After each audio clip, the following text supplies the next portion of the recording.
Hello my dear students. आज हम करेंगे जेई एडवांस 2024 का पैराग्राफ वाला क्वेश्चन, पैराग्राफ 2। आपको यहाँ दिया हुआ है पेपर 2 का ये क्वेश्चन है, ठीक है ना। प्रीवियस ईयर के और भी क्वेश्चंस हम अरिहंत करियर क्लासेस कोटा के यूट्यूब चैनल पर डिस्कस कर चुके हैं। तो प्लेलिस्ट में जाकर के आप जो है सारे वीडियोस का सॉल्यूशन आप देख सकते हैं और समझ सकते हैं, ठीक है। वीडियो पसंद आए तो वीडियो को लाइक करें, अपने दोस्तों के साथ शेयर करें और चैनल पर नए हैं तो चैनल को सब्सक्राइब करना बिल्कुल ना भूलें। तो आज के वीडियो में हम इस क्वेश्चन को डिस्कस करते हैं, जहां पर एक फंक्शन है from 0 to pi by 2 to 0 to 1। F x function आपको दे रखा है साइन स्क्वायर एक्स, और जी आपको दे रखा है 0 से pi by 2 to 0 to infinite. G x आपको फंक्शन यहाँ दिया हुआ है।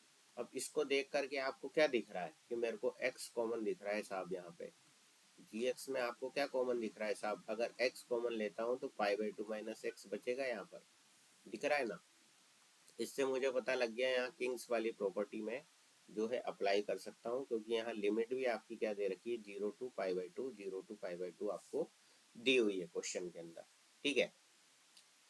तो अब आपको क्वेश्चन 16 करना है, the value of twice of 0 to pi by 2 f x g x d x minus 0 to pi by 2 g x d x, ये निकालना है। तो अब आप यहाँ पर सबसे पहले इसका कार्यक्रम कर लेते हैं, ठीक है ना। इसको हम मान लेते हैं आई, और इसको हम तो पहले सिंप्लीफाई कर लेते हैं। यहाँ भी यही फंक्शन दे रखा है आपको, ठीक है ना। तो सबसे पहले हम 16 को पकड़ते हैं।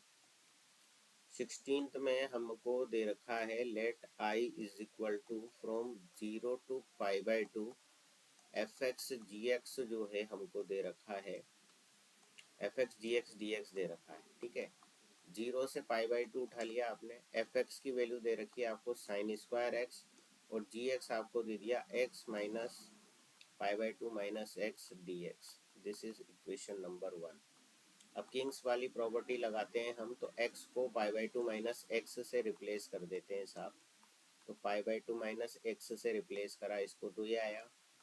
पाई बाई 2 माइनस एक्स से x को रिप्लेस करा तो यहाँ ये आ जाएगा, और यहाँ भी x को पाई बाई 2 माइनस एक्स से हम यहाँ रिप्लेस कर दे रहे हैं, तो हमको ये मिल रहा है, राइट। तो अब आप देख लें नेक्स्ट स्टेप में क्या आ रहा है। तो यहाँ से हम देख पा रहे हैं कि आई जो होगा 0 से पाई बाई 2, ये तो हो जाएगा कोस स्क्वायर एक्स, क्योंकि sine pi by 2 minus x क्या होता है, कोस एक्स होता है। तो ये तो कोस स्क्वायर एक्स हो जाएगा, और यहाँ से स्क्वायर रूट के अंदर आपका क्या आ जाएगा बच्चों, स्क्वायर रूट के अंदर आ जाएगा पाई by 2 minus x into x. Again ये वही वाली चीज़ बन गई, ठीक है। तो यहाँ पर आप देख रहे हो इस पाई बाई 2 से पाई बाई 2 कैंसिल हो जाएगा, और माइनस से माइनस ये प्लस हो जाएगा। तो अब आप ये इक्वेशन 1 को पकड़ लो, ठीक है प्यारे बच्चों, और इक्वेशन 2 को पकड़ लो।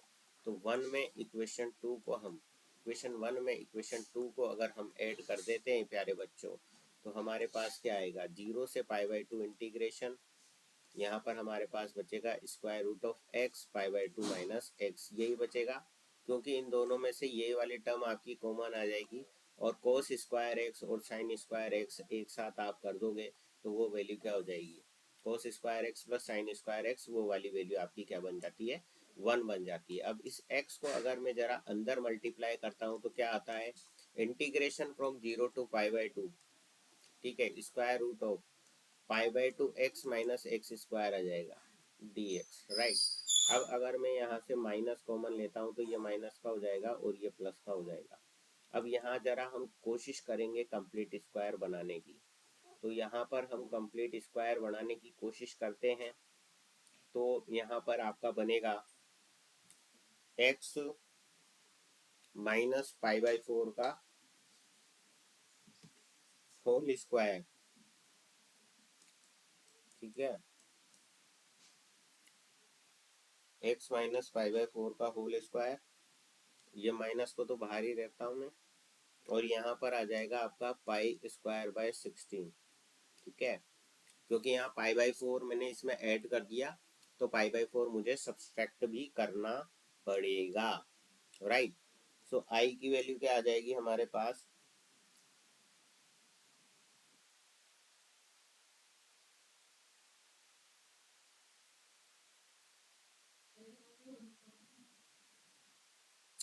अब यहाँ पे एक चीज और आपको देखनी है, जब हमने 1 और 2 को ऐड करा तो यहाँ पे भी 2 आएगा, ठीक है ना भैया, 2 आई ही चलेगा, यहाँ पर भी 2 आएगा, यहाँ पर भी 2 आएगा, तो ये 1/2 इधर आ गया, इस 2 को हम नीचे ले आए, राइट, क्योंकि ऐड दोनों इक्वेशन को करा, इक्वेशन 1 और 2 को ऐड करेंगे तो i प्लस आई यहाँ क्या हो जाएगा, 2i हो जाएगा, ठीक है ना, वो लिखना रह गया था तो अभी हमने लिख दिया।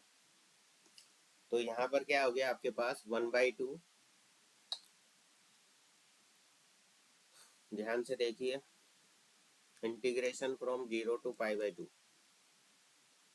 अब ये माइनस अगर अंदर में मल्टीप्लाई कर देता हूँ तो ये क्या हो जाएगा, π/4 का होल स्क्वायर, इसको मैं क्या लिख सकता हूँ, π/4 का होल स्क्वायर, और ये माइनस से ये माइनस जो है प्लस का हो जाएगा, यहाँ बीच में माइनस आ जाएगा, x माइनस π/4 का होल स्क्वायर dx, ऐसे लिख सकते हैं हम इसको। यहाँ तक कोई समस्या, आई थिंक आपको यहाँ तक कोई समस्या नहीं होगी। बस अब तो ये सिंपल फॉर्मूला बन गया, इसमें आप वैल्यू रखिए और वैल्यू रखने के बाद आपके पास जो है फाइनल आंसर निकल करके जो है आ जाएगा।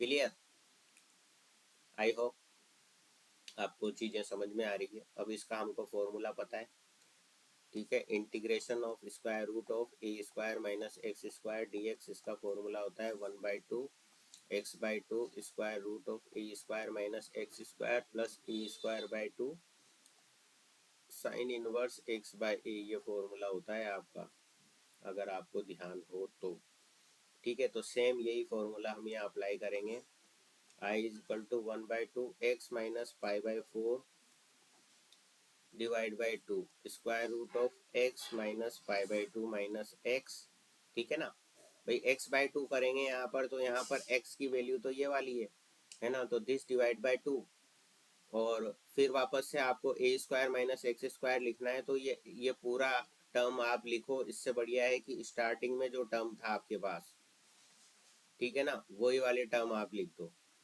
ठीक है ना, क्योंकि इसी को तो अपन ने यूज करके आगे उसमें कुछ चेंजेस करके उसको कन्वर्ट करा था, तो यहाँ पर तो ये वाली टर्म ही लिख दो, फिर आपके पास आएगा ए स्क्वायर बाय 2 आएगा, और इसके मल्टीप्लाई में आएगा sine inverse x minus π/4 divide by π/4, और ये लिमिट आपकी आ जाएगी फ्रॉम 0 to π/2।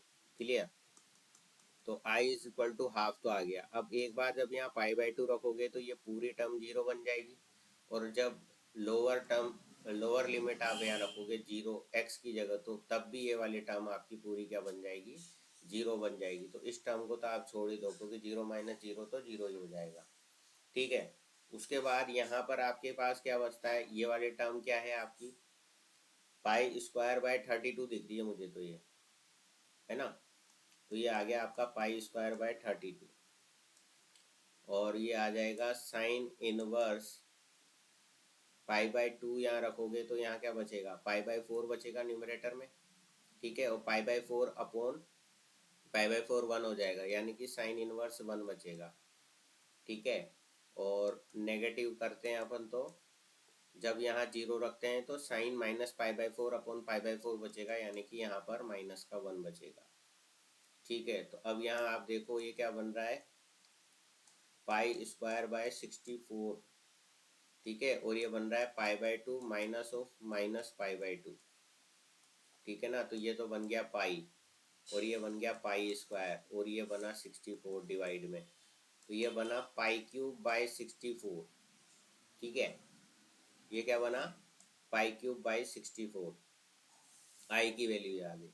अब मैं आता हूँ यहाँ पर जो अपना क्वेश्चन था, क्वेश्चन नंबर 16। अभी यहाँ पर ये जो वैल्यू थी, यहाँ पर इसकी वैल्यू, इसको हम अगर मैं डायरेक्ट यहाँ पे आकर के यूज करूँ,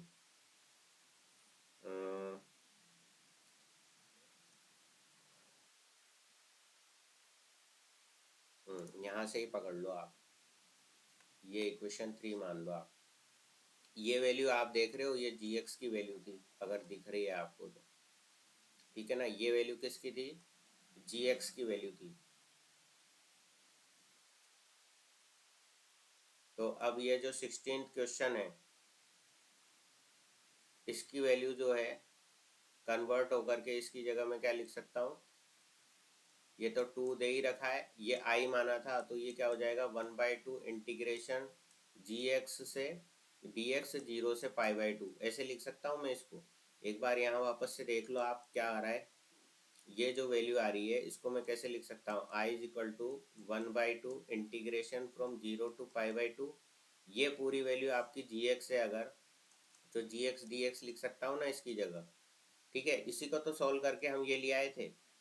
तो अब ये वैल्यू उठा करके मैं अगर यहीं पे रख देता हूँ, इस वैल्यू की जगह पर ही रख देता हूँ, एक बार इसको साफ कर देता हूँ थोड़ा सा, यहाँ से दिखने में आपको आसानी रह जाएगी। भाई आपके पास ये वैल्यू थी, इसको तो मैंने आई माना था, और इस आई की वैल्यू क्या आ रही है मेरे पास, इसको मैंने आई माना था और इस आई की वैल्यू ये आ रही है। अगर आई की जगह मैं ये रखता हूँ यहाँ पर, ठीक है ना,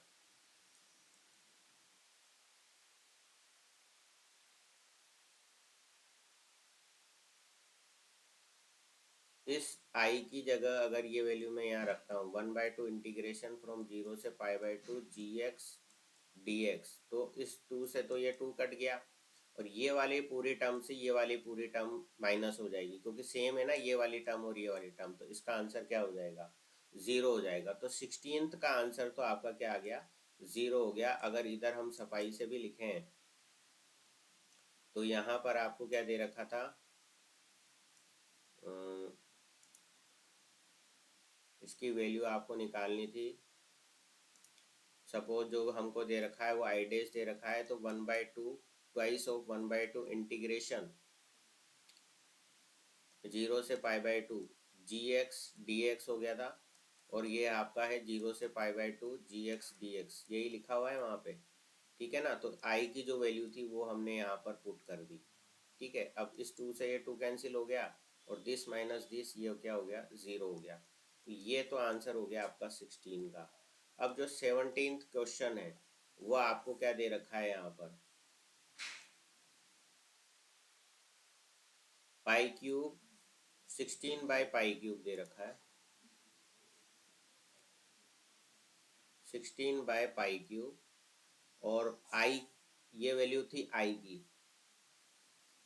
ठीक है ना, इसी को तो मैंने आई माना था, और इसी को सॉल्व करके मैंने अभी यहाँ लास्ट में क्या निकाला है, यहाँ लास्ट में निकाला है मैंने π³/64।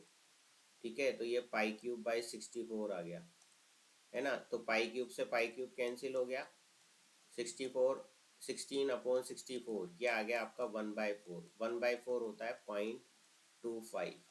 ठीक है, तो इस क्वेश्चन नंबर 17 का आंसर आ गया 0.25। ठीक है ना, इंटीजर फॉर्म में आपको लिखना है, तो 0.25 इसका आंसर आ गया। तो ठीक है बच्चों, समझ में आया, इस तरीके से इस क्वेश्चन को सॉल्व करना है हमको। तो अपने दोस्तों के साथ शेयर करें, सब्सक्राइब करें चैनल पे नए हैं तो। Thanks for watching this video.